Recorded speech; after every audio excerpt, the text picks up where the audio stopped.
afternoon and good evening to all of you. So on behalf of the Institute of the Humanities and Global Cultures here at the University of Virginia, a very warm welcome to our audiences in Virginia, across the US, and from around the world.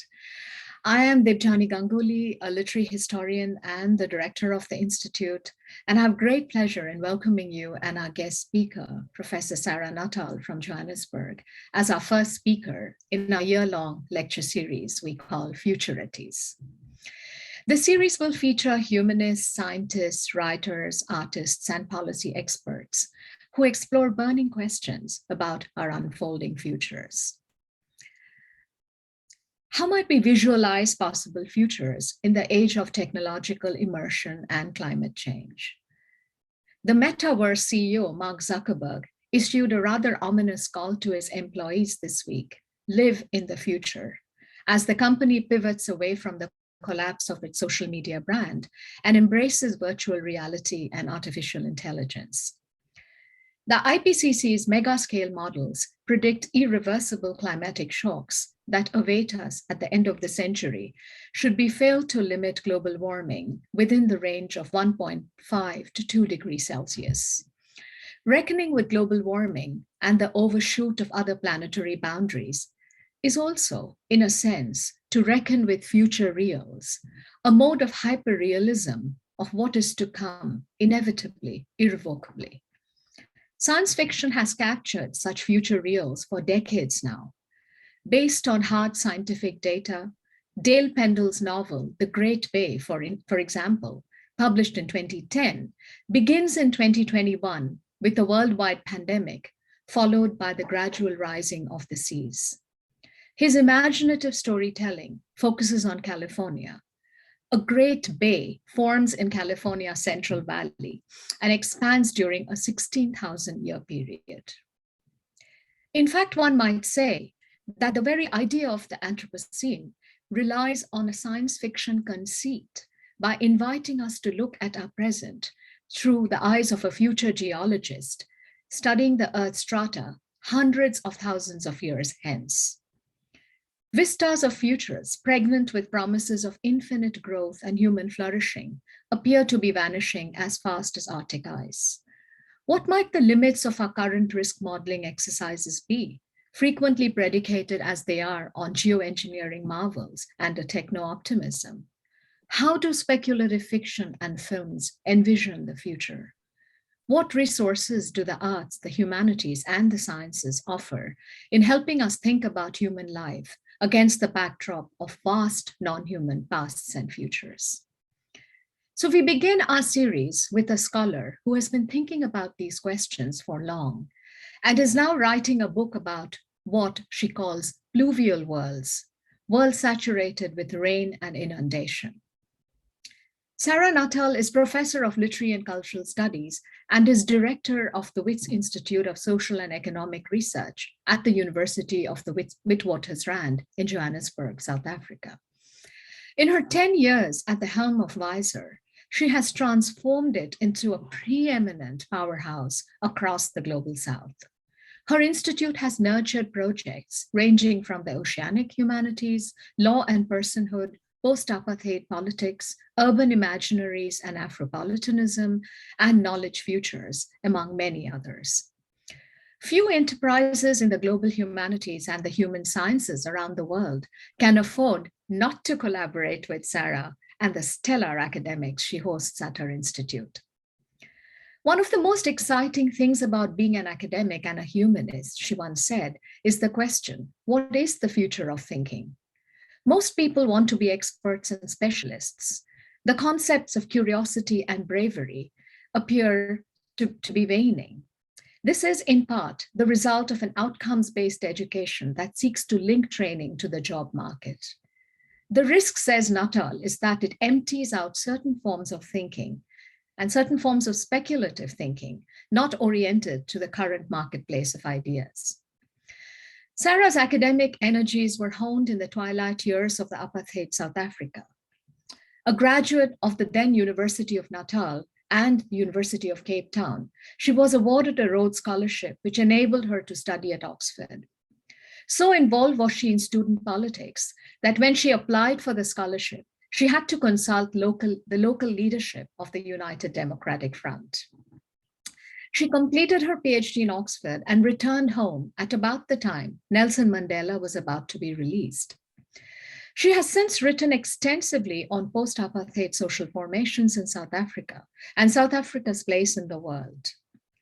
She's the author of Entanglement, Literary and Cultural Reflections on Post-Apartheid, and has undertaken extensive collaborative and editorial work, resulting in a rich yield of works such as Beautiful/Ugly, African and Diaspora Aesthetics, Negotiating the Past, The Making of Memory in South Africa, Senses of Culture, Johannesburg, the Elusive Metropolis, which she did with Achille Mbembe, and most recently, Hinterlands, Extraction, Abandonment, Care. Some of her rich essays include Mandela's Mortality, Secrecy's Softwares, Surface, Depth, and the Autobiographical Act, the Redistributed University, and World Literature as Planetary Literature. Apart from the Witwatersrand and Stellenbosch, Sara has taught at Yale and Duke Universities, and in 2016, she was Oppenheimer Fellow at the DuBois Institute at Harvard. She's currently writing a monograph entitled On Pluviality, Reading for Rain. Her talk this afternoon, Wet Futures, is based on this book. Please welcome Sara Natal. Hi, Lanson. Hi, Dejani, thank you for this warm invitation. You slipped in a few things there that I didn't know you knew. Must have told you once over drinks. And thanks to everyone for joining us. It's a great pleasure to be speaking to you from Johannesburg this evening. Futurities is an excellent idea for sustained conversation in your series. I think it's become a truism to say that the future is now more collectively uncertain than it has been for a very long time. And also, at the same time, it's giving rise to very exciting new work and markedly transforming frameworks of analysis, offering us a kind of multiplicity of analytic opportunities for thought and action, as well as some contested terrain, and I'll come to that later on. I will think with futurities more generally, perhaps if there's time towards the end of what I have to say this evening, as a kind of conceptual arc of thought. But for now, I'd like to turn to my contribution to those arcs of futurity, and that is the domain of wet futures, and specifically the intensification of rain and flooding across the world today, wherever we are. And indeed, wherever you are, in fact, the wet is getting much wetter, whether in Canada recently, across the US, in some of the world's largest refugee camps in Syria and Bangladesh, reducing them to mud, in the dams that are currently overspilling in the provinces of Gauteng and Limpopo in South Africa, and to the cyclones that are flying across Mozambique, Zimbabwe, Zambia, and Namibia, in an unmistakably more frequent register, and to those atmospheric rivers, or what one meteorologist called recently the parades of storms, that are barreling vast amounts of water from more tropical regions, especially around the equator, right across the other side of the planet. There are 4 or 5 of those atmospheric rivers in the sky at the moment. And I wonder if they're going to transform the kind of literary regions that I want to talk about somewhat tonight. To the cities that face flooding and sea level rise, from Bangkok, as we know, to St. Louis in Senegal, and to Mumbai and Lagos. So I've been working on rain and on rain that causes flooding, a state of pluviality, as I've called it, for some years now. And much of that work has also elaborated the concept of pluvial time. As far as I know, there's very little other conceptual work on rain in humanities scholarship at the moment, which is exciting, but it also means that I've got to really try to figure out how to do it. And I'm very keen to present it to this audience tonight. I've tried to approach the question of pluviality from 2 broad angles. One is by turning to the earth sciences, meteorology and climatology, to try to figure out rainfall patterns and their variability over time. And the other is to explore imaginative and encompassing senses of a rain terrain by turning to the humanities and specifically to the remarkably rich sources to be found in African fiction, with a particular regional focus on my region, Southern Africa.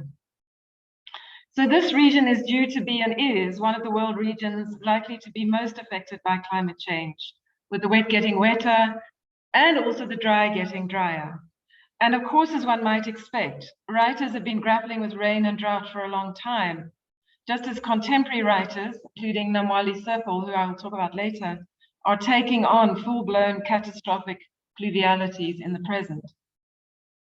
Much of this recent work is a subtle combination of historical fact and speculative sweep, insofar as it imagines but also speaks directly to the question of the future real, and hence to the issue of futurity as such. I think that it's neither sci-fi nor cli-fi. To my mind, it has to do with shades of what Debjani in her work has called planetary realism. So a kind of deepening, critical and novelistic engagement with an imaginative transmutation of the earth sciences in fiction.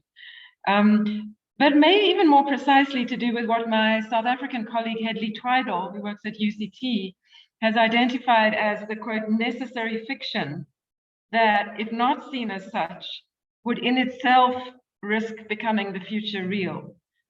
So what he means by that is, and he uses the example of Day Zero in Cape Town in 2017, you know, we may not get to Day Zero exactly, but approximating Day Zero means it might slow down the possibility of indeed getting to Day Zero. But there'll be a lot more to say about pluvial temporalities and timescapes of rain and the lack of it, drought, as well as emerging literary form as we go along. So in today's presentation, I want to push my previous work further in three ways, actually. Firstly, I want to dive a little closer into the subspeciality of meteorology called pluviology and see how it helps us to understand rain better. Also kind of retooling myself, re-educating myself, figuring out what water literacies I need to know to understand rain better in its many sort of valencies and states. So I want to try out some remarks about how we might approach pluviality from a pluviometrical point of view. In layman's terms, layperson's terms, I guess we could call it a rain-gauged reading of precipitation levels. And then I want to do for rain and flooding what Kimberly Peters and Philip Steinberg have done recently for the ocean. Kind of saying that, look, earlier studies, and in this terrain, earlier studies were 5 years ago, including their own work. You know, we were thinking about wet ontologies and wetness, but in fact, if we think about the ocean, it's not confined to liquidity or wetness. It's always in excess of that. It can be solid as ice, or it can be air or atmosphere as sea mist. You know, and also working with the kind of metaphysical, you know, dimensions and implications of the fact that the extraordinary fact, really, that the amount of water in the human body is precisely the same amount of water on the planet, 70%. And that just does point us, as they point out, to to including the ways in which, you know, the ocean in its various states becomes embodied, internalizing itself within subjects. So the inner sea, the ocean within, and so on, is what they point to. And I want to see if we can do that a little bit for rain and for aridity, for flood and barrenness, and to try to hold these different languages from the pluviological to the pluviometrical to the pluvial together, and see how we do that across multiple rain states.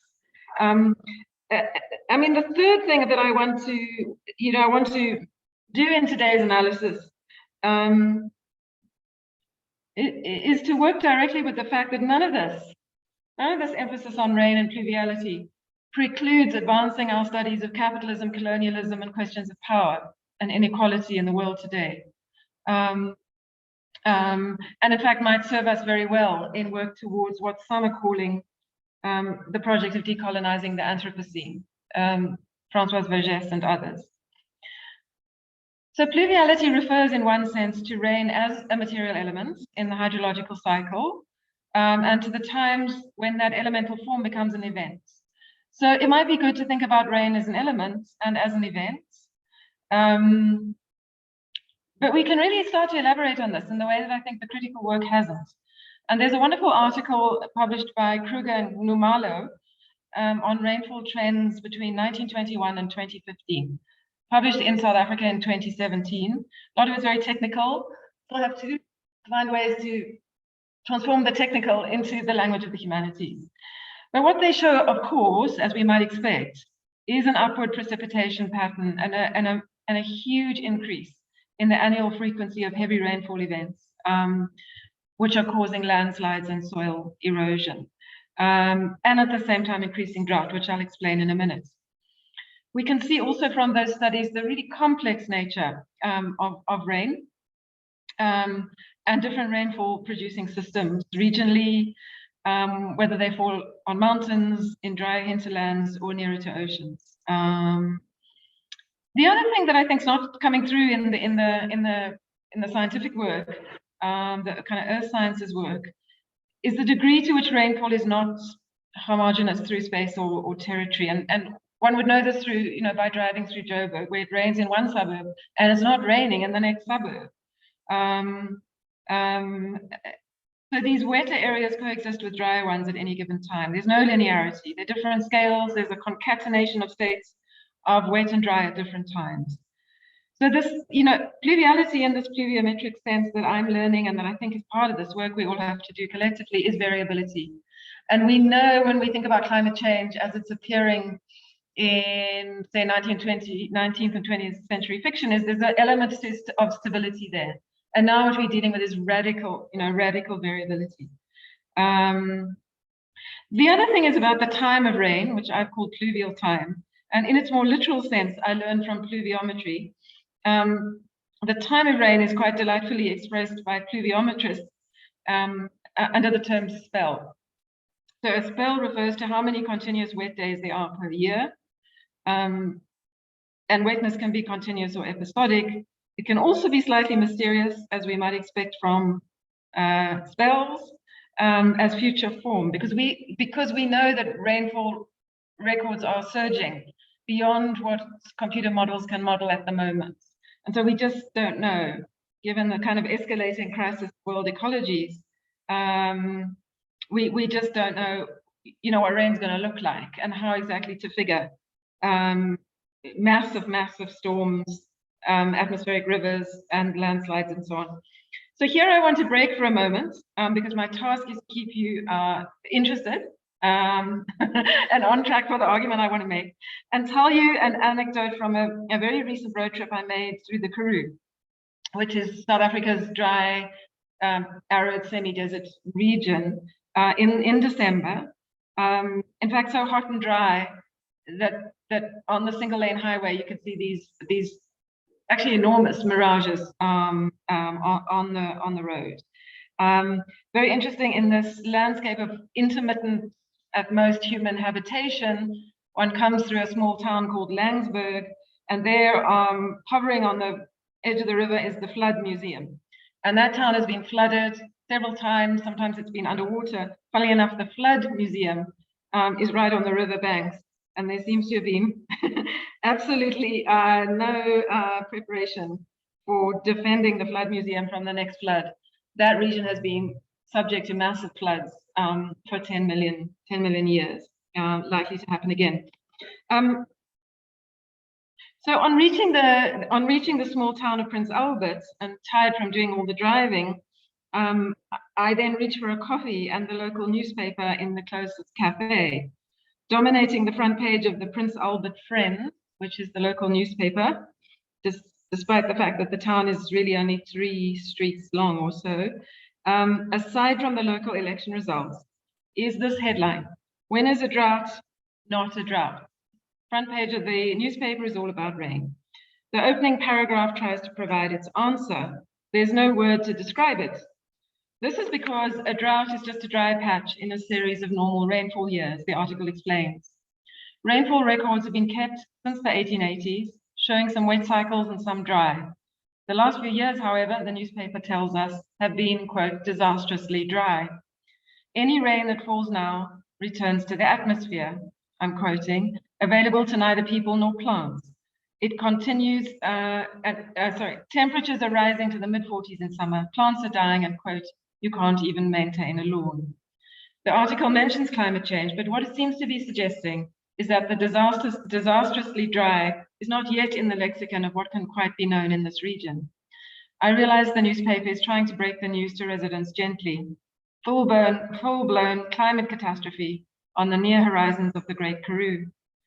To return then just for a moment to where we left off in the registers of pluviometry, and to add in exacerbating climate change, which we know to be all around us, we could note the elemental liveliness of rain, its capacity for soil erosivity, its ability to detach soil, its dispersed drop size, the intensities of its kinetic energies, and how the multiple temporalities and spatialities of the pluvial induces a range of agencies, especially its spells, of course, its inspirited tendencies, one could surmise. So the pluviometrical inhabits pluviality in richly compelling ways. In an important early 2014 intervention on wetness in the terrain of architecture and design, Anuradha Mathur and Philip Dacuna wrote that rain, in fact, falls everywhere. It's us humans who attempt to hold its waters to channels that calibrate time along their length, in keeping with a flow from an origin to an end, an earlier or a later. In a properly theorized rain terrain, they continue, rain doesn't flow. It overflows after being held where it falls. We could say that the wet inhabits and gathers to itself a different kind of temporality, one not based on linearity and its attendant domains, but on suffusion, on infusion, soaking, and flooding. And they point to monsoon contexts across the global south, specifically as ecosystems that are neither land nor water, but ones of a ubiquitous wetness in which rain is held in soil, it's held in aquifers, glaciers, building materials, agricultural fields, air, and plants and animals.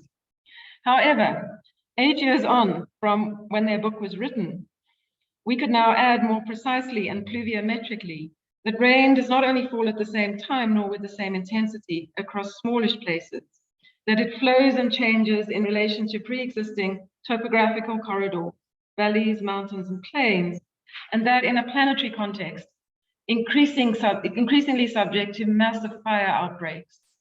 Burnt landscapes are hydrophasic and can hold far less water than they might have before. So lastly, before I move to the next part of my presentation, pluviality can be thought in terms of a larger project of reading for water that I'm involved in here at WISER. And in fact, it's just resulted in the publication of a special issue a couple of weeks ago of the journal Interventions, edited by Isabel Hofmair, Sean Lavery, and myself. And what this does is tries to reread Southern African water for literature. It's kind of neglected critical waters, because of a very, very strong focus, particularly in this terrain, on land-based tropes, you know, of authoritarian settler cultures as well as anti-colonial nationalisms. So some of the conceptual moves I want to make and embedded in my larger projects are informed by these kinds of conversations. And I'm really, really delighted that members of that project are here today, and I will certainly name them further on as I draw on their work.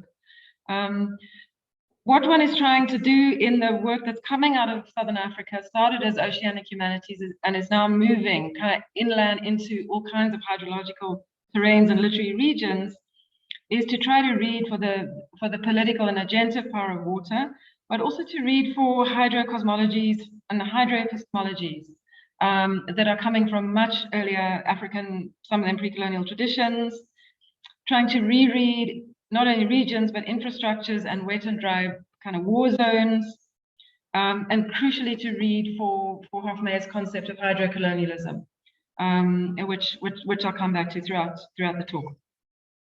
So I want to move now to the second part of my presentation, and I'm going to move through kind of 4 Southern African areas because I'm really serious about reading for rain kind of regionally, and I think increasingly that's what we need to be doing. I'm going to start with Maputo, Mozambique. 1995, Mia Kuta's short story collection called Rain and Other Stories. Rain falls ubiquitously as a meteorological matter, as he puts it in one of the stories, but also as an earth vein capable of generating renewal from the ashes and hollow ruins of war-torn landscapes and psyches. In the title story, characters irrigate, or in his traditionally, kind of wry humor, as Kuto puts it, they interrogate themselves. Clearly, they're interrogating themselves, but they're also irrigating themselves. How many years has it been since it last rained like this? There's one character. As it pelts down for days, melodic and divine, after the war is finally ended, it suggests that something remains. In the words of this collection's prologue, quote, earth protected, intact. The rain hasn't forgotten how to fall, notes Tristeriza, whose name I think combines sadness, rain, somewhere between Italian and what else? Probably Italian, Portuguese. Although the narrator is skeptical, is the calamitous drought not being followed by punishing rain? Won't the waters prove too much, falling with such malignant generosity? Kuto's repertoires of rain are inflected towards personal and political repair, yet so many of the characters across the stories seek to soak their faces in rain, to drip with water. They offer us something of a rain gauge reading of a more meteorological and material sort. In the year 2019, the 2021 Global Climate Index tells us that Mozambique was the country most affected by extreme weather events, especially droughts, storms, and floods in the world. So we have the barrenness of war, rain as renewal, but also the embedment in local meteorological topographies, even then in 1995. Serowe, Botswana, late 1980s, Bessie Head in her books When Rain Clouds Gather, and Serowe, Village of the Rain Wind. Bessie Head fled apartheid South Africa after her devastating experiences as a mixed-race woman and lived in a village, Serowe in Botswana. She suggests in her work, synoptically, that rain constitutes a material but also a moral imagination, as Julie Livingston notes in her essay, Rainmaking and Other Forgotten Things. You may see no rivers on the ground, but we keep it in the rivers inside us, as one of Head's characters in When Rain Clouds Gather, in relation to living with drought and death, as it sometimes brings. Sometimes we see the rain clouds gather, even though not a cloud appears in the sky. There's another. Isabel Hofmair, in a fascinating short piece on Head's work in The Conversation, Africa, recently, notes that Head lived what Head called a mud life. Also that she referred to her work as a saga against the elements, quite contrary, as Hofmair points out, to so much anti-colonial, anti-apartheid literature of the time. Hofmair says that her material depictions of what I would call rain and rainlessness, Hofmair says land, resituate, quote, the media of anti-colonial nationalism. Again, what Hofmair calls this drought-resistant novel attends to seedlings in a high evaporation environment, and drought and goat-resistant rubber hedges feature as protagonists in the story and the region's history. Not least the rural is a mini-state of independence for women such as Head, who has to think about cultivation, weather, repair, healing, and a place to write. In 2016, record-breaking temperatures of 45 degrees Celsius in Maun and the Okavango produced increasing drought and food and water scarcity to alarming levels in Botswana. Livingston goes on to talk about rainmaking as an essential political conditions for politicians who wish to gain office. Cape Town, the Karoo and Prince Albert, 1985. Most critical analyses to date of J. M. Coetzee novel, The Life and Times of Michael Kay, twice winner of the Booker Prize, well known on post-colonial syllabi around the world, for how the individual might be situated in relation to history, in relation to questions of interpretation and the appropriation of another's story, and the forced and eventual dissolution of political allegory. Nobody seems to have noticed that it rains incessantly for the first 39 pages of the novel. While it does so with the force of a structural condition and thus of the intensified social, Michael Kay's mother, Anna Kay, quote, dreamed of escaping from the careless violence, the packed buses, the food queues, sirens in the night, the curfew, the cold and the wet. Coetzee does also attend to its material specificity. It is the combination of rain and mist on the escarpment that enables Kay to skirt a checkpoint as he heads away from the carceral conditions of his life in Cape Town towards the Karoo and his mother's birthplace. Despite all his attempts to keep her dry as he pushes her in a wheelbarrow out of Cape Town, the canopies he concocts, and the plastic aprons he drapes over her, it is the rain and cold that kills Anna Kay before they pass Stellenbosch. Once he finally reaches an abandoned farm, possibly of his mother's youth, and blue skies at last, he avoids that abandoned farmhouse, sleeps in a dry riverbed, and must find a way to water the pumpkin seeds he has kept in his pocket. He finds a lonely dam and begins to wrestle with the dam pump until he discovers how the brake mechanism works.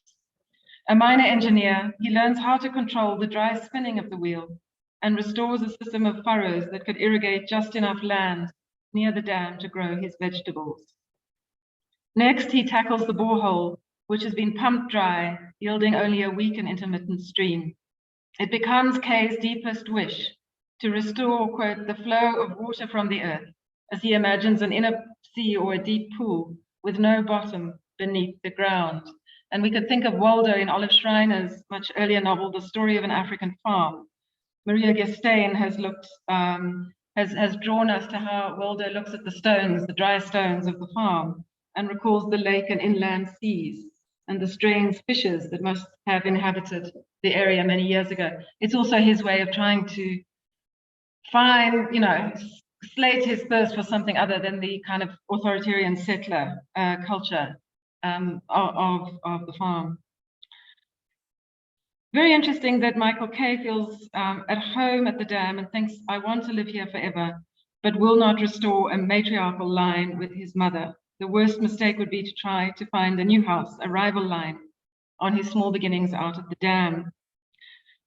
As the ex-farm begins to be surveyed by unseen forces in this unnamed time of war, which is an apartheid colonial war, Kay and his dam activities have to be rendered surreptitiously.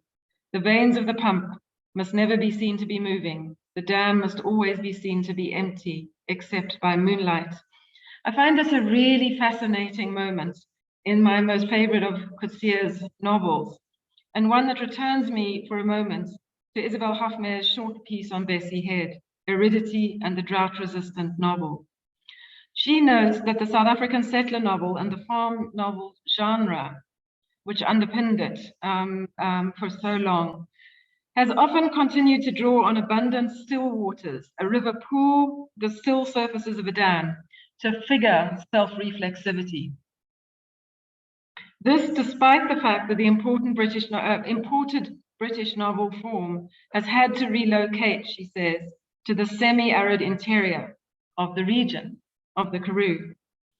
For Michael Kay, however, survival of a war, a sort of continuous state of war for a marginalized person,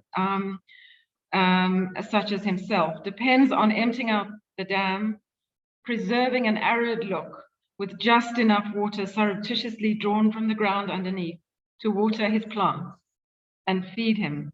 This is the only way to maintain not only the plants, but the smallest semblance of freedom in conditions of carcerality, and hence the conditions of his self-possibility. When rain seldom falls but briefly floods, Michael Kay has a few short unexpected floods in his burrow in the dry riverbed where he hides. It does seep underground. Occasionally it even becomes saline. Hydrology tells us that groundwater is often the most exploited and crucial water resource available in arid areas. Boreholes do not last forever. They tend to run dry or become more saline with passing time. Deep groundwater is stored for very long periods in porous bedrock aquifers, and those deep aquifers in arid areas usually contain fossil water, many hundreds of years or hundreds and thousands of millions years old, when the Karoo received much higher rainfall than the present. These, like coal or gold deposits, will eventually be used up completely. In other words, where K might have survived from the rainwaters of the earth, present and later generations would and will not be able to do so. So I want to move to the third part of my presentation, to be followed by several interesting images and my conclusion. If each of the novels discussed so far offer us a wonderful sense of an accumulating pluvial regional literary universe, so much so that once you see it, you wonder how early modes of criticality could have so missed it, at least in any sustained way, then they are like vital tributaries to Namwali Serpol's hydrological and pluvial tour de force, the old drift, arriving on the scene, flooding the literary landscape, all 563 pages of it in 2019. Suffice to say at this point that the novel is a multi-generational narrative coursing in and out of the history of Zambia, told through the lives of three families over 3 generations, in 3 major sections. The first is the dam, the last is the river. First is the falls, the last is the dam. Families which cross races, classes, genders, and disability in the encompassing course of their telling. The epigraph is taken from Virgil's Aeneid, Book 4. Aeneas, wandering from Troy to Italy, stumbling upon the river Lethe at the far end of a valley, is drawn to a hovering multitude, innumerable nations, and gathered clans. Asking what is before him, he says, "What was the river drifting past beyond them? Who were the ones in such populous throng beside it? Spirits." And Chisis answers. Serpol's ambition is to resituate this oldest of stories and questions on the Zambezi River in southern Africa, with its rains and floodplains, its falls, and eventually its Kariba Dam.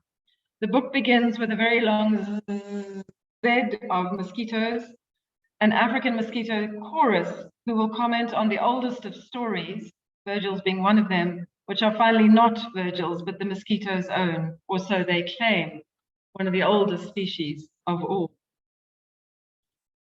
It's always so interesting to read the early reviews of a radically new kind of book. In Serpol's case, reviewers went for what I will show to be the one dry section of the book. And I mean dry as in no rain.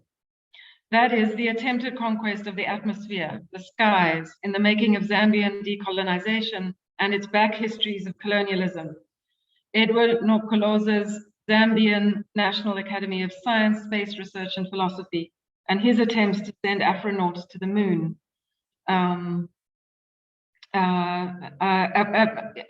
which Serpol renders both historically and speculatively. This, of course, locates the better recognized tropes of land and aeriality or liftoff, and as new nation in the novel. The other attempted conquest of the elements that the decolonization eras inherited from colonialist modernist engineering was, of course, water, and specifically the Kariba Dam, the largest hydroelectric dam in the world at the time of its making. But long before the dam, there is a river, the Great Zambezi, and its Victoria Falls, known to Tonga people as the Mosi or Tonya. And that river is frequently flooded by, quote, the fat rains. The story of a place is the story of its water, as the mosquito chorus, who consider the wet, stagnant, pooling water of rain and rivulets as their amniotic cribs. The Zambezi, moreover, is a river frequently in flood, capable of upending attempts at coloniality and control, and regional in its reach, flowing across 6 African countries to reach the Indian Ocean. Drifting and flooding, and as means of understanding a different anti-colonial errant and at times revolutionary and also non-human political narrative and material etymology of water and time, is where this novel will take us. In Serpol's vivid and multi-dimensional rendering, it is the late 1950s and the Kariba Dam is nearly complete. The Zambezi River is flooding earlier than usual, and the scene at the site is described thus. Despite the rain, it was crawling with men, fly-like amongst the beetling machines. It looked like a mammoth corpse, half dissected or half rotten. They had already lost so many men to it. End quote. The flooding water seeps through a fault line and starts to fill the inside of the unfinished dam, a swirling, thrusting deluge, red as blood because of the copper in the dust. Within the next few months, the river valley would be underwater, multiple lives lost, including many Tonga lives. By the way, the Kariba Dam was the largest dam resettlement disaster, historians acknowledge, in dam history. 57,000 Tonga forcibly relocated away from their lives at the edge of the river to make way for the dam. So the dam construction site is portrayed as more monstrous than its modernist aspirations would allow. Men appear as insects, crawling like flies in the mud on a vast cement contraption that appears corpse-like in the rain, subject to a red deluge of copper dust that resembles blood.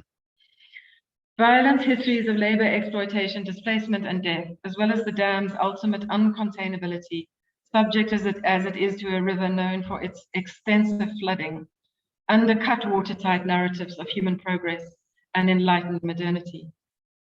Of course, I can't discuss this book at length, nor would you want me to. But besides, a fuller analysis has just been published in Interventions. So I want to choose really only three kind of short moments, two taken from the novel and one from the earth sciences. And while I do that, before I move to my conclusion, I want to ask Sam Jacob to show a few images of the Zambezi and Kariba, and to leave kind of one of those images of the Zambezi on screen for us. As the great novel, like the Zambezi in gentle or stronger flood, moves along, silting over, eddying, and drifting, Circle weaves a rich, beguiling, and politically nuanced story around the post-independence and especially current state of Kariba and the reasons for its impending breakdown. You can move to the next show, Kariba, and then come back to this one. And by the way, rain picks up throughout the novel. If one consults Google on Kariba, we learn that at least since 2015, engineers have been warning that that dam has been in a dangerous, potentially fatal state. Infrastructural neglect and climate change, radical climate change, massive rains have acted together to make the breaching of the dam wall imminent. Built on a seemingly solid bed of basalt, the torrents from the spillway have eroded that bedrock over the years, carving a huge crater that has undercut the dam's foundations. Without urgent repairs, a recent BBC report puts it, the whole dam is likely to collapse. And if that happens, quote, a tsunami-like wall of water would rip through the Zambezi Valley, reaching the Mozambique border within 8 hours, and flooding the region, requiring tens of thousands of evacuations. So one of those Headley tidal moments, which is that necessary fiction, and this question of trying to make visible the slow violence, as Rob Nixon would have put it, of climate change, here coupled with post-colonial state neglect. So this combination of, as Tweidel actually puts it, of something that is happening and something that could be happening and might happen, although not quite as we imagine, that we're all living through today. Circle's solution is to give catastrophic pluviality an Afrofuturist tilt, as her speculative and hydrocolonial near future is embedded in near fact, or at least scientifically enhanced prediction. And by the latter parts of her book, it's 2023, or 5 years after the book would have been completed. You can go back to the first image of the Zambezi, it's more restful, perhaps to look at continuously. And unseasonal rain is again pouring heavily, but now more tumultuously than ever before, due to what the characters refer to as the change, a climate change reference. So the rains are flooding Lusaka, and they are swelling the Zambezi with a force unprecedented and unaccounted for in revolutionary schemes. And one of those revolutionary schemes is for the younger generation of the family to plot, target, and disable government-controlled digital servers attached to the Kariba Dam wall. in what has now become an authoritarian post-colonial state and techno-media regime. So fighting post-colonial power, they wish to seek revenge for the Tonga who died or were resettled so long ago. And here I acknowledge Lak Makuyana's work on Kariba and the Tonga people in Rhodesian and Zimbabwean texts. Lak, I'm very glad you're with us tonight. But of course the scheme fails. Beneath their revolutionary boat, the river gods of Nyami Nyami were tossing their whirlwind hair, and the great river, as the Zambezi is known in Shona, was flooding, letting loose a huge torrent and collapsing the Kariba Dam's foundations. Secondly, dams, earth scientists tell us, slow down rivers, altering the timing of flows. Some hydropower dams withhold and then release water to generate power for peak demand periods. As you know, there are multiple power cuts going on in Southern Africa all the time. Kariba is trying to work to distribute power across the region. But these irregular releases destroy natural seasonal flow variations that trigger natural growth and reproduction cycles in many species. Dams change the ways rivers function. Diverting water for power can leave stretches below dams completely, to use a word I'm learning from earth scientists, dewatered.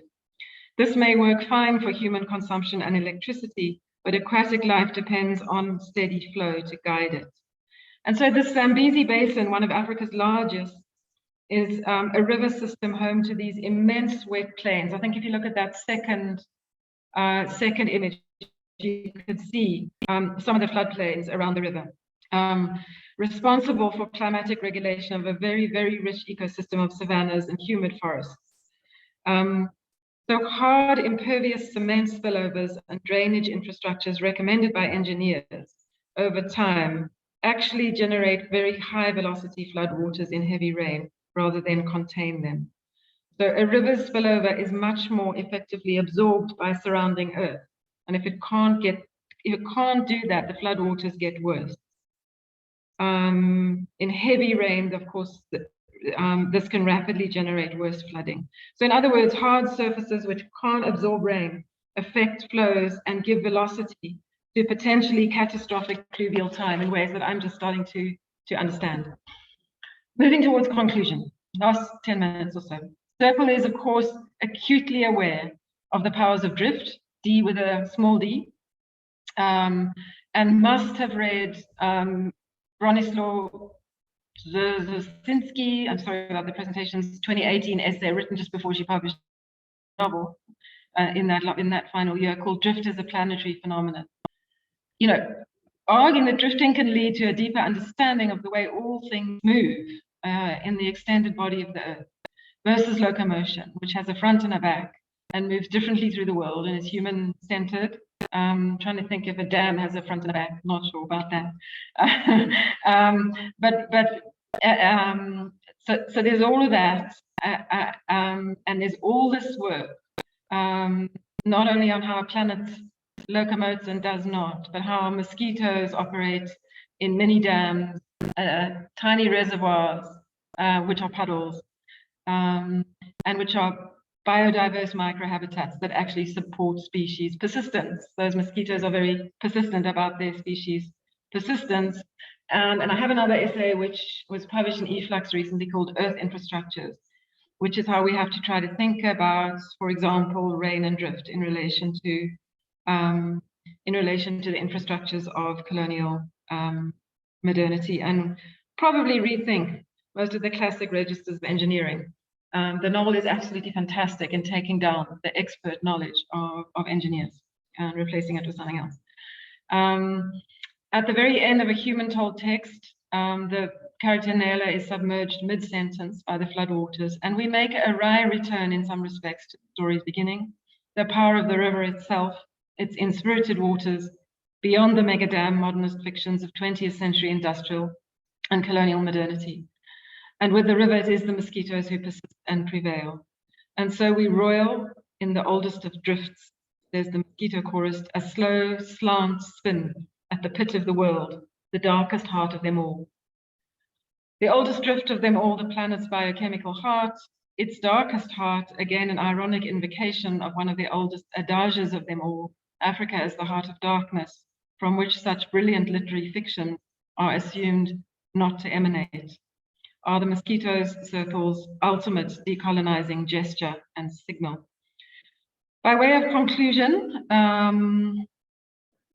just checking the time, yeah. By way of conclusion, and mindful of the time and the sheer amount of analysis, and our growing and intolerant and welcome, our growing and welcome intolerance for long lectures on Zoom, I want to turn to some closing images. I have 4 images to show you, which assist me in returning to where I've been going and moving to closure. Here is an image, very, very briefly taken in December, of a very rare rainstorm on the horizon of the Great Karoo, just several weeks ago, taken from a tillite copy, tiny mound. Now, tillite was laid down by glaciers that moved across the Karoo 300 million years ago, and you can see on those far hills, when you drive close to them, ripple marks made in the shallow waters of inland seas. Subsequently, here and in Langsberg and above Prince Albert. The second image, please, shows swallow figures on early rock paintings in the mountains around precisely where Michael Kay would have been hiding out, near Prince Albert in the Karoo, and they appear in the local museum. And they, so for ages, sort of people working around the museum couldn't really figure out what they were, because they have antelope ears. They seem to be diving from a crack in the rock over towards the edge of the rock, which we can't see. And these were taken by the museum, we can move to the next slide, to be kind of spiritual figures that were connected to very, very ancient kind of mermaid figures, the North African Mamawati figures. You can read here how they talked about in the museum. And what colleagues, I know Mapule Moholatsi is here. She's worked on what she calls Vata Macy's, which are kind of urban and rural water figures, inhabiting a whole range of African contexts, right? In her work, trying to figure out how we might think about water and water motifs and inspirited waters in a South and Southern African context. We move to the next one. Here too are those diving figures. And a disturbing story that is in a small plaque, which I wasn't able to photograph in the museum, is that the museum owners couldn't figure out these figures, went down the road to the local museum, which separates the town from the township in good old apartheid fashion, spoke to some, quote, San prisoners who said, no, those are not Vata Macy's at all. Those are rain gods. Those are figured rain gods. And I can't stop here any longer now, but very fascinating. And I hope that Confidence Joseph, who's here with us, will enjoy these and the next image. Connie, thank you very much for your work. Connie's just finished, in fact, a PhD on water deities and inspirited waters across Zimbabwe, South Africa, Mozambique, and Angola. And just to finish with this non-binary water image called Eporia. One could think of Euphoria on a local rubbish bin in Prince Albert. Not sure if Connie's seen that yet, but I photographed it with great pleasure. I want to then conclude, and thanks for the images. I think we can close them all. By turning us to the possibilities of the kind of work that I've tried to do here, but the stakes of the work as well. And to think in closing of the kind, in relation to the kind, the kind of waves of modes, the waves and modes of criticality that we inhabit through time. Marxist, postmodernist, postcolonialist, affective turns to decoloniality to try to get at the substance of the world. And, each we need to be testing against the others. And so I want to say, sort of in closing, that I think that there is a great deal of work to be done on, shifting and decolonizing our understanding of the Anthropocene. There is renewed work to be undertaken on emerging forms of inequality, which include climate exposure and precarity in both partially planetary and intensely and intensified local veins.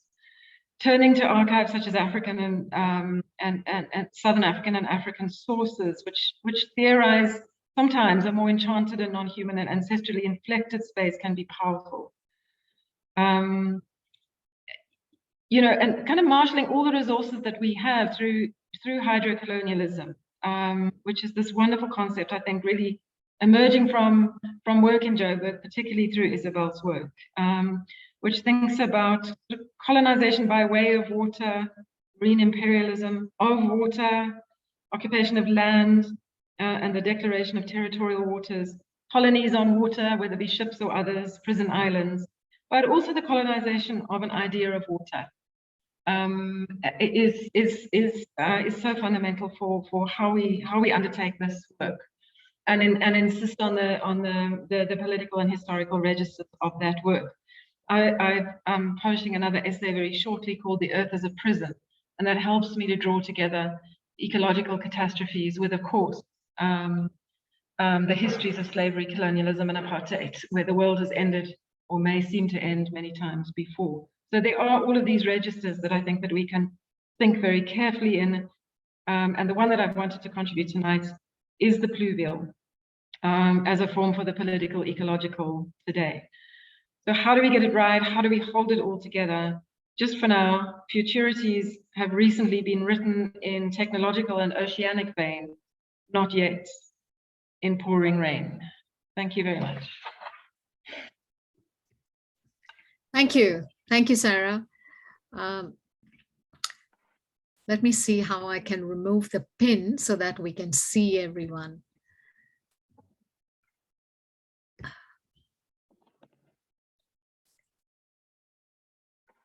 I just want us to see everyone. Okay.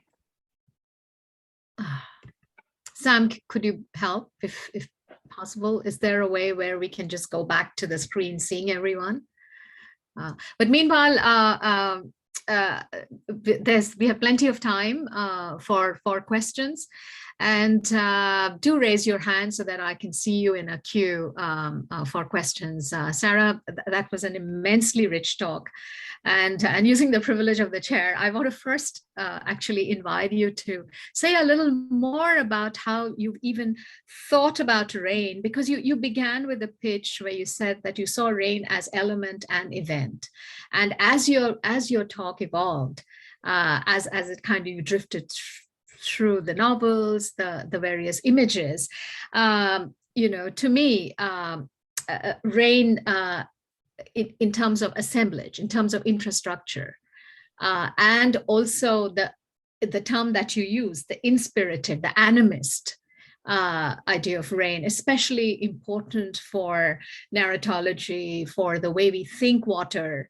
across time, through our various mythographies and our contemporary ways of thinking the non-human. So I'd like to invite you to kind of reflect just a little more on those multiple valences of rain for us, and we'll try and figure out how we get to see everyone meanwhile. Thank you. Oh dear, Johnny, that's one of those questions which just, oh gosh, which is difficult to answer after I've spoken for so long. I mean,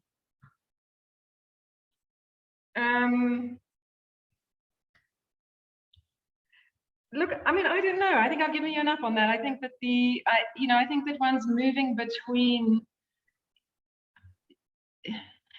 I'm trying to find the sort of analytical conditions for thinking with rain in a way that's interesting.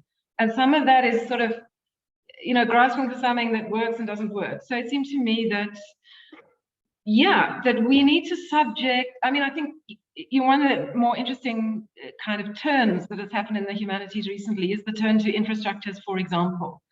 And then, so I spoke at a conference recently about on infrastructures and so on, but really nobody at that conference wanted to put together infrastructures with the conditions of of fluviality at that time.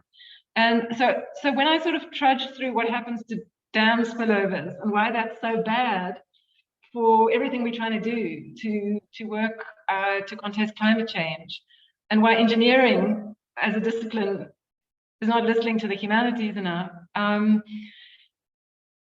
you know, it seems that we can do this work that Melody Dew has been doing around submergence and say, well, what happens to all of these kinds of modernist fictions if we put them underwater? What happens to our theoretical dimensions when we submerge them? But most of that submergence work has been done in relation to the sea, to the ocean. And I'm trying to figure out, you know, what excess flooding does to the kind of wonders of the wonders of what I'm calling colonial modernity. So I don't know how to answer your question. Maybe I've just come off a long talk, but sure. I'm definitely trying to think about inspirited waters in relation to engineering. I'm trying to put together different kinds of discourses for thinking about water and rain,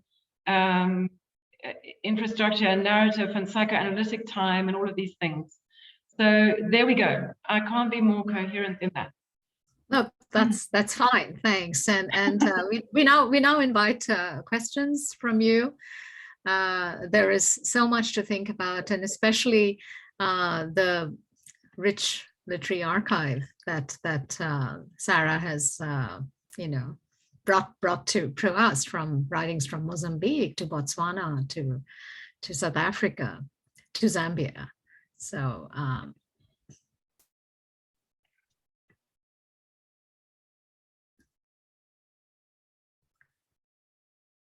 there were lots of hands up. Can you not see them? I can't see them somehow. Something's going wrong. Sam, can you see them? I'm able to see everyone now. I'm able to see everyone, but I don't see any hands up in the screen. I just want to ask, I can see Bruce. Bruce, can you see everyone on your screen, or is it just, you can? Well, it's a lot of people have their camera off. But if you want to see everybody, just go up to view and hit gallery instead of speaker. Yeah, so it is in gallery view now. So I can see everyone's names, but I don't see any hands going up.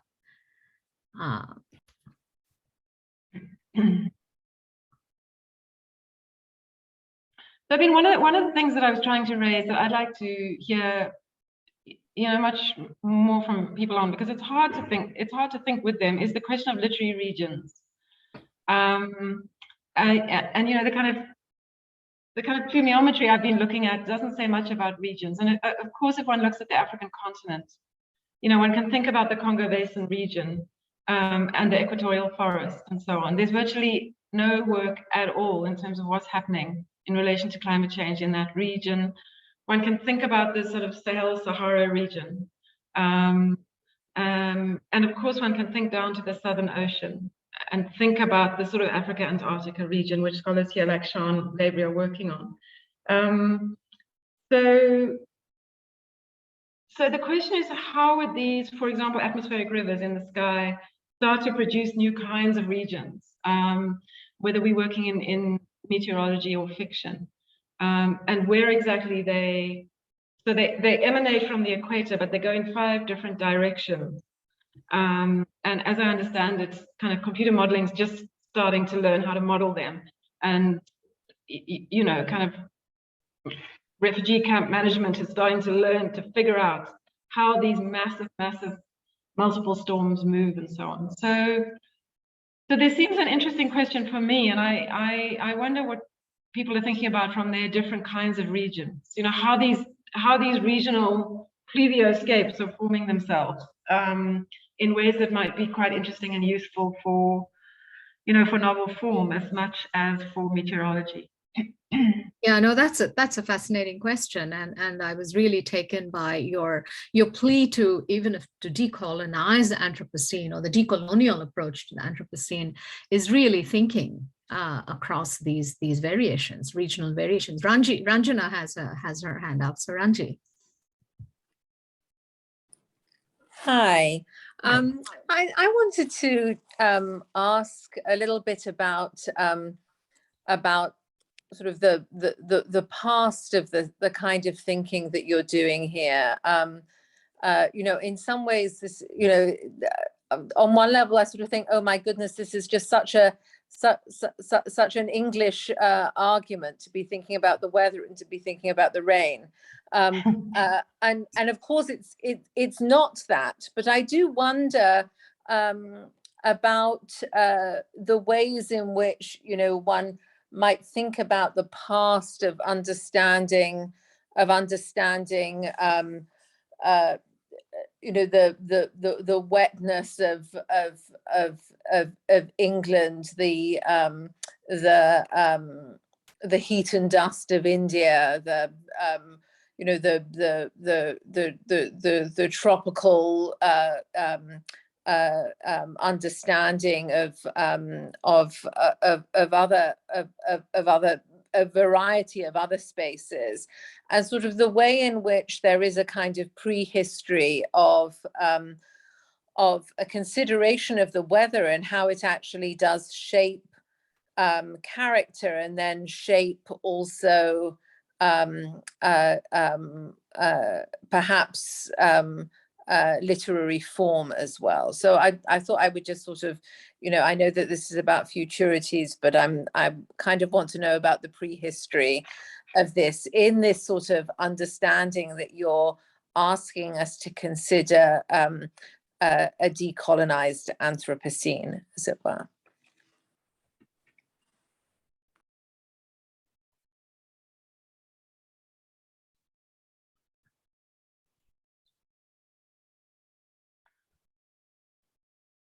Yeah, thank you, Ranji. That's a fantastic question.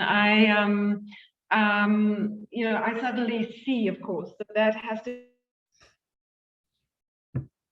about, and that one can't assume that that trope of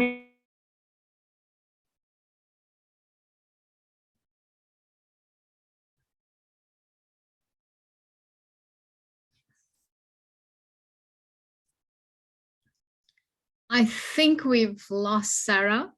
Oh, we lost you briefly, so we didn't hear your response.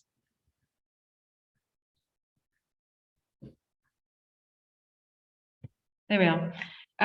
Ranji, thank you so much. I certainly see exactly what you mean, which is often the case when I'm in discussion with you, which is this the very consideration of the weather has a history, and it has a colonial history. So, I mean, that, you know, I really need to think about that before I even get into this this question of how we deal with the contemporary. So I had been thinking, as you heard, that the kind of reflexivity of the buildings from the novel, the settler novel, and so on, was projected onto water. And I loved Isabel's idea that, you know, what would a drought-resistant novel, a waterless novel, look like? And what would be the modes of reflection and reflexivity that can occur when there's very little water around? And I had thought of that as starting to make a kind of theoretical and conceptual jump away from the settler novel. But I see that the conversation has to be framed more carefully, particularly in relation to, yeah, sure, the metropole and the colonies, and how this conversation about the weather has taken place, and kind of decolonial attempts, of course, to possibly in that context become weatherless, or to write in a weatherless way, as Elizabeth Gulch, I think, has referred us to. So thank you for the question. That's immediately deepened the project. I need to, yeah, as always, situate this historically more carefully. Thanks. Thanks, Ranji. So before we have another hand up, Louise, but before I go to Louise, Bruce Holsinger, who had to leave us, who's a colleague at UVA, he has these comments: wonderful talk, and I'd love to hear how your project thinks about the varying severities and typologies, locations of rain, drizzle, clouds, downpours, gales, and squalls. Thanks. You want me to answer? Comment. Comment, yes, and yeah, then I guess what I need to do now, sort of following the lead of oceanic critical oceanic studies is you could see me trying there to disaggregate rain from itself and find its different formations and then theorize that. So yeah, thank you for that. Yeah, Louise. We can't hear you.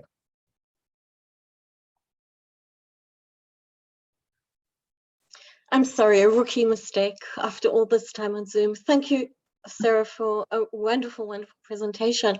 I want to just try and interact with the concept of regionalism, and I love the kind of transnationalism of the manner in which you draw various Southern African locations into dialogue. I wonder how literally we should be taking the idea of region as necessarily emanating from earth sciences. And perhaps to contextualize that question, I'd like to say that I've been experimenting with the construct that I've been calling rift futurism, which kind of takes its bearings from the Great Rift Valley, which, as you know, extends from Lebanon in the north to Mozambique in the south. But at the same time as I'm interested in speculative work coming out of countries related to or sitting on that rift, I also sort of want to push at the notion of rift to deliver its kind of decolonizing Anthropocene freight. In other words, to talk about rift, not only as attentiveness to the material world, as a component of Anthropocenic humanities, but also to talk about rift within geographies and cultural geographies that need to be interrogated around the very imbrication of race in the consolidation of what you've just called colonial modernity. But I'm aware that as I move from the literal Syrian African rift to these more expansive, perhaps metaphorical concepts of rift, I risk losing an audience in the social sciences, or perhaps beyond them, that would be looking for kind of more grounded and descriptive or empirical analysis. So how do you cope with similar tensions in your work?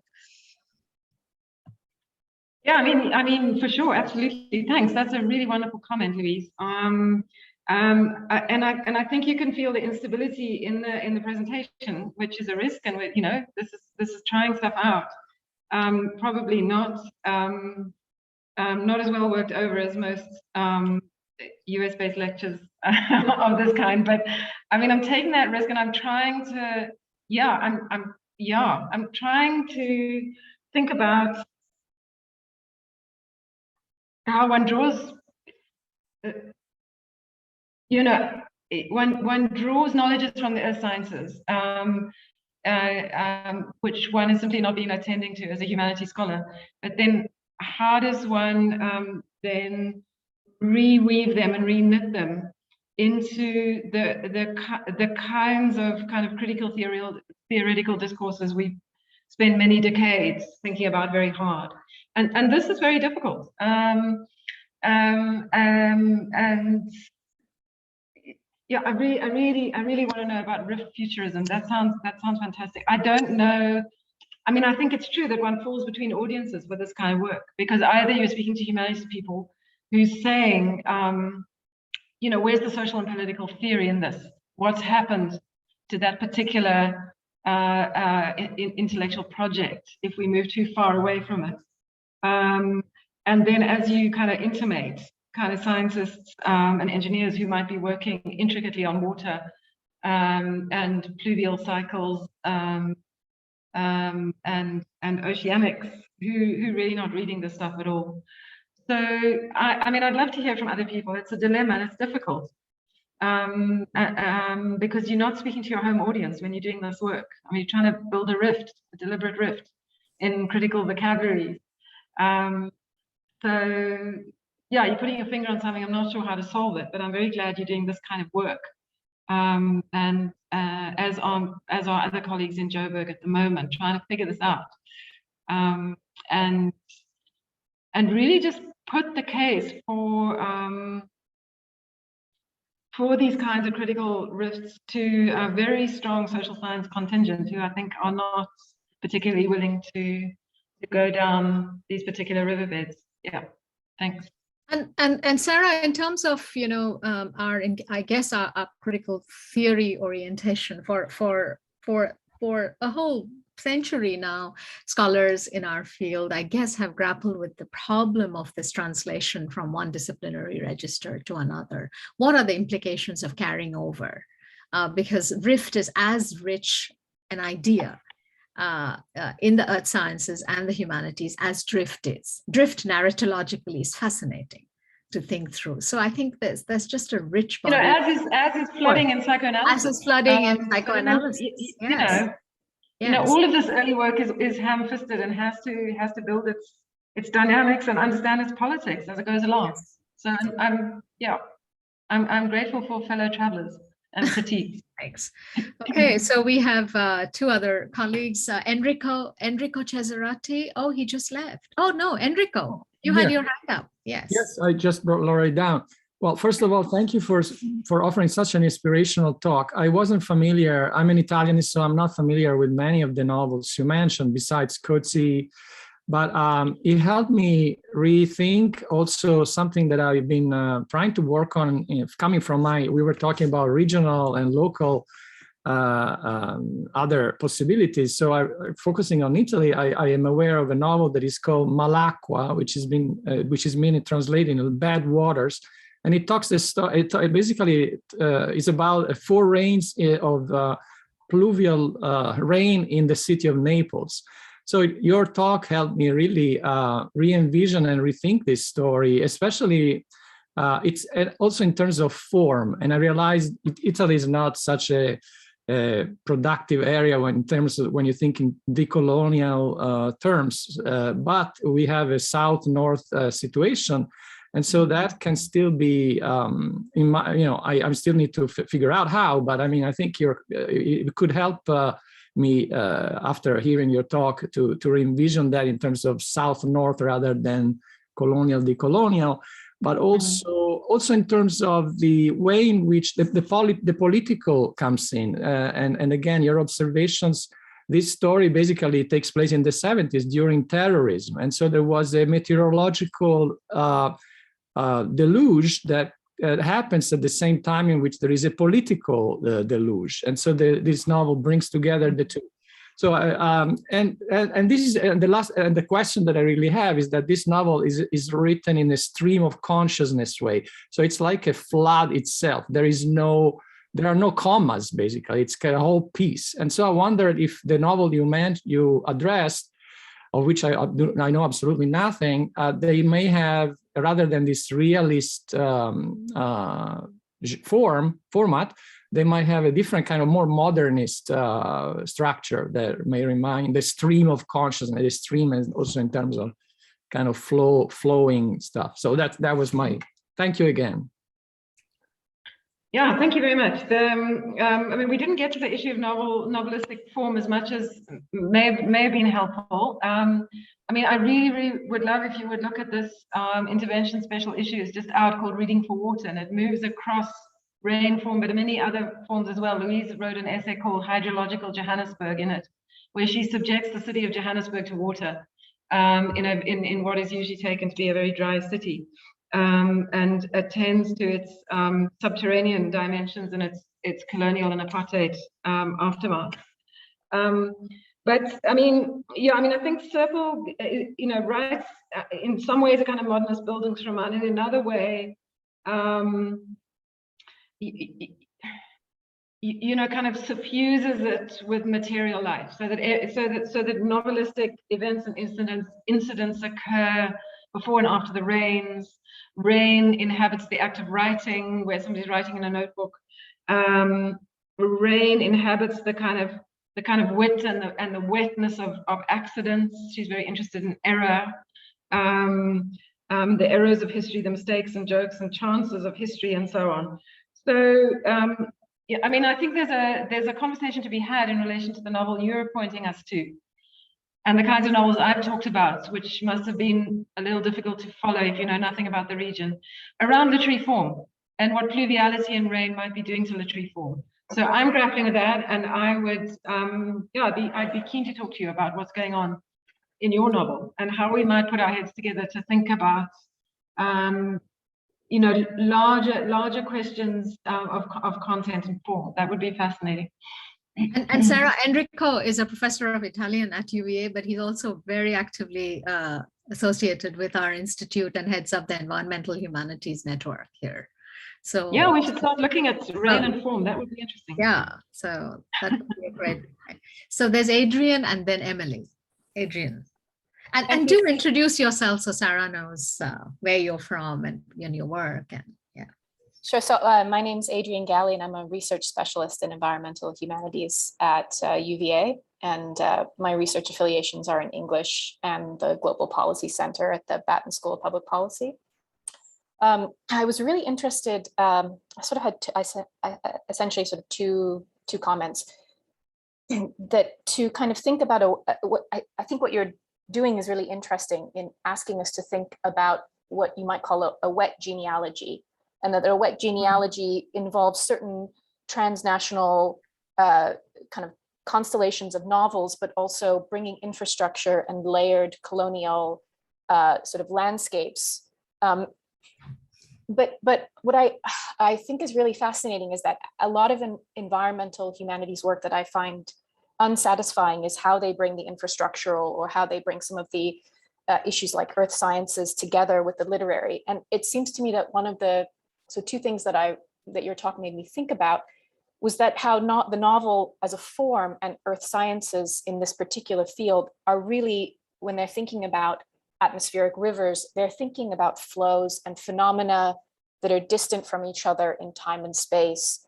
And that the novel form, of course, is really interested in movement and causality, you know, in the history of the novel form, in ways that actually speak to thinking in earth sciences.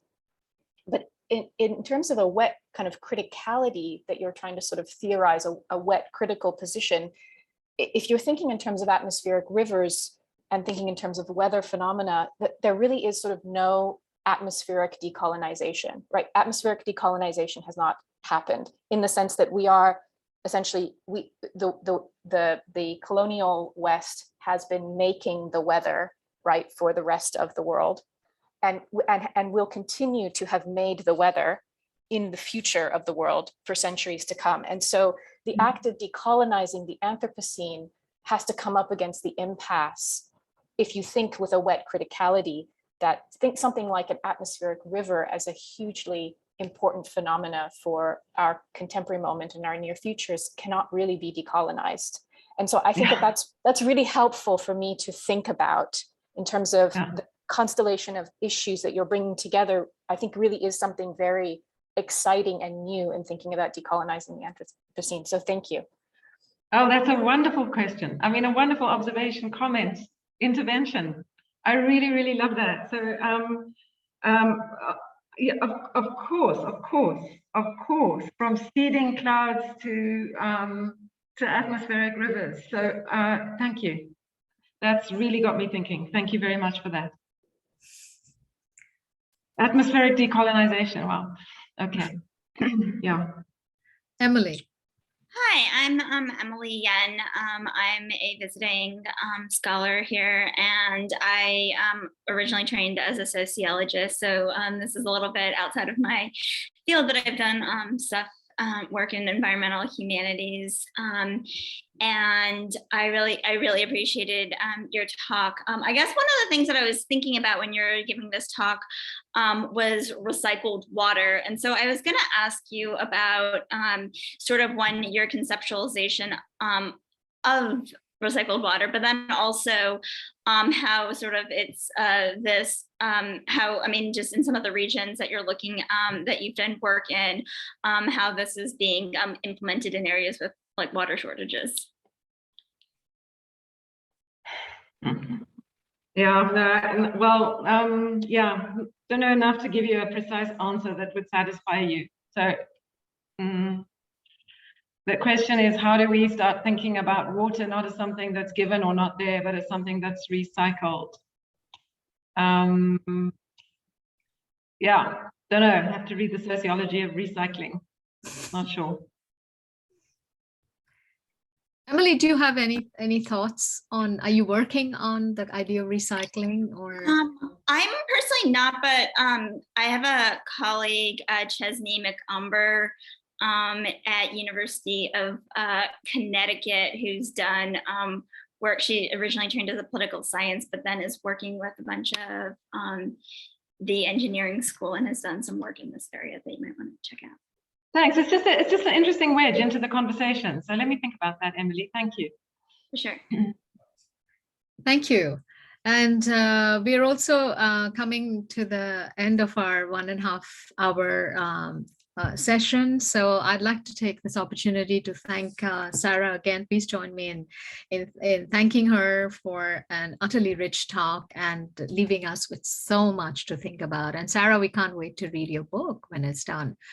And I will make sure that I share the special issue of interventions with our mailing list, you know, people who are interested in this series, and so that they can continue reading about this.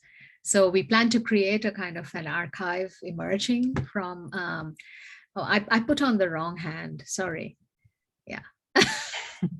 and so yeah, so look forward to it. And yeah, well, thank you very much for indulging me. It's new work. You could see that, you know, that it's taking a while to understand itself, but it does seem interesting and useful, and your comments have been fantastic. So thank you, and thank you, Debjani, for hosting me tonight. Thank you. Thanks, Sara. And thank you, everyone. And we hope to see you at our next Futurities talk by Amitav Ghosh on March 24th at exactly the same time. And you'll hear from us. Thank you. Thanks. Bye. Thanks. Bye.